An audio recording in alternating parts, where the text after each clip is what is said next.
Okay, अब TC cycle acetyl CoA mitochondria से enter हो गया आपके पास, ठीक है, ये सारा प्रोसेस सिट्रेट में कन्वर्ट होगा। This citrate is converted into isocitrate, alpha ketoglutarate, succinyl कोए, सक्सिनेट, फ्यूमरेट, मेलेट और ऑक्जेलोएसिटेट। अब इतना जल्दी इसलिए बताया क्योंकि इसमें सब नहीं याद रखने। सबसे ज्यादा जो जरूरी है दिस इज आपके पास के ये अल्फा कीटो ग्लूट्रेट वाला, ठीक है। तीसरी चीज है आपके पास ये सक्सीनेट। सिर्फ इन इस पूरे टीसीए में से एक एंजाइम है जो कि आपके पास इलेक्ट्रॉन ट्रांसपोर्ट चेन में यूटिलाइज होगा, this is the succinate dehydrogenase, एक एमसीक्यू है, ठीक है। अच्छा, दूसरी चीज है कि इधर आपके पास क्या लिबरेट करेगा, FADH2। और फिर ये मिलेट बहुत इंपॉर्टेंट है ये वाला, ठीक है, this is converted into oxaloacetate, this will again be utilized by अपना ये जो उनसे है पायरुवेट।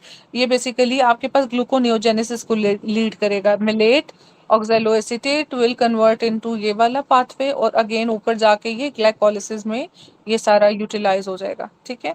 अच्छा जी, अब यहाँ पे कुछ कुछ आपके पास, what is alanine, it is amino acid, protein और fat. Amino acid. Amino acid, ठीक है। तो एक आपके पास ये भी है एलानिन, ठीक है। एक आपके पास होता है शटल पाथवे, वो कौन सा होता है, मेलेट का,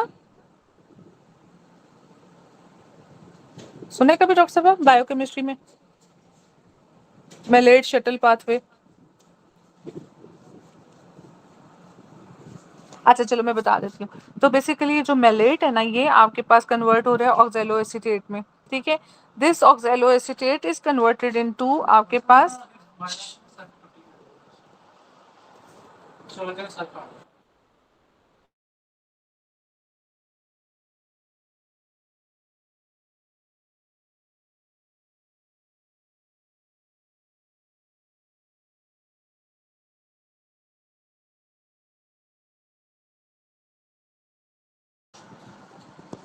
ओके अच्छा, तो बेसिकली ये आपके पास malate is converted into oxaloacetate, this is converted into aspartate, ठीक है, एस्पार्टेट इन माइटोकॉन्ड्रिया, क्योंकि ये सारा प्रोसेस माइटोकॉन्ड्रिया में। अब ये एस्पार्टेट इज अगेन जो साइटोसोल के अंदर, ठीक है, साइटोसोल में चला जाएगा। जैसा आपके पास पायरोवेट साइटोसोल से आ रहे हैं ना, सेम, तो ये साइटोसोल में चला जाएगा aspartate, this is again converted into oxaloacetate in आपके पास क्या कहते हैं ये साइटोसोल। और फिर वहां से ये ऑक्सैलो एसीटेट बनाएगा malate in cytosol and this malate is again recycled into the mitochondria, ठीक है। दिस इज द आपके पास मेलेट शटल पाथवे। और मेलेट शटल पाथवे का क्या इंपॉर्टेंस है,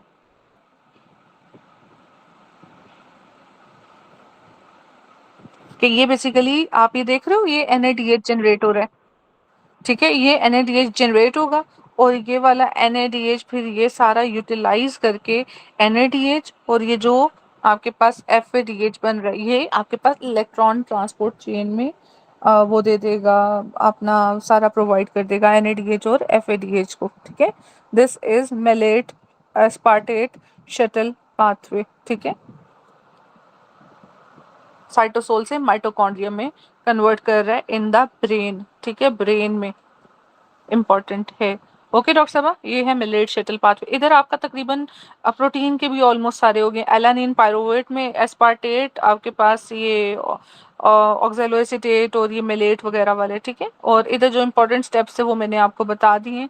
सिट्रिक एसिड साइकिल या TCA साइकिल में 8 रिएक्शंस होते हैं, ठीक है। सिर्फ एक इंपॉर्टेंट था इधर कि ये जो आपके पास citrate is converted into isocitrate, इधर एक एंजाइम होता है एकोनिटेज, ठीक है, this is inhibited by fluoroacetate, rat poisoning, ठीक है, का कंटेंट है ये।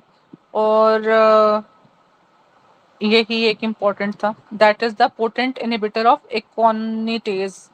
तो फ्लोरोएसिटेटिस रैट पॉइजनिंग में ये आपका एक कंटेंट है, इट इनहिबिट्स TCA साइकिल। तो मतलब जब आपके पास फैट जो उनसे अपना रैट पॉइजनिंग होगी, कुछ किसी ने रैट पॉइजन खा लिए, तो उसमें ATP जनरेट नहीं होगा, उसके पास एरोबिक ग्लाइकोलाइसिस नहीं होगी, एनारोबिक होगा। एक टाइम आएगा कि all systems will shut down due to जो लैक्टिक एसिडोसिस और वो सारा कुछ, ठीक है, जैसे DKA में होता है आपके पास। चलें, ओके। अब यहाँ से आपके पास जब एफ और FADH2 और साथ में NADH लिबरेट हुआ, दैट विल गो इनटू ये आपके पास ये इनर माइटोकॉन्ड्रियल मेम्ब्रेन में, जहाँ पे आपके पास क्या पड़ा हुआ है, this is the electron transport chain. और कुछ ग्लाइसरोल वगैरह भी जोन से हैं, ठीक है, फैटी एसिड्स वगैरह, ठीक है, ये भी आपके पास एसिटाइल को लिबरेट करेंगे और वो यूज होंगे। फैट का हम मेटाबॉलिज्म अलग से करते हैं। सो अब हम करने लगे इलेक्ट्रॉन ट्रांसपोर्ट चेन।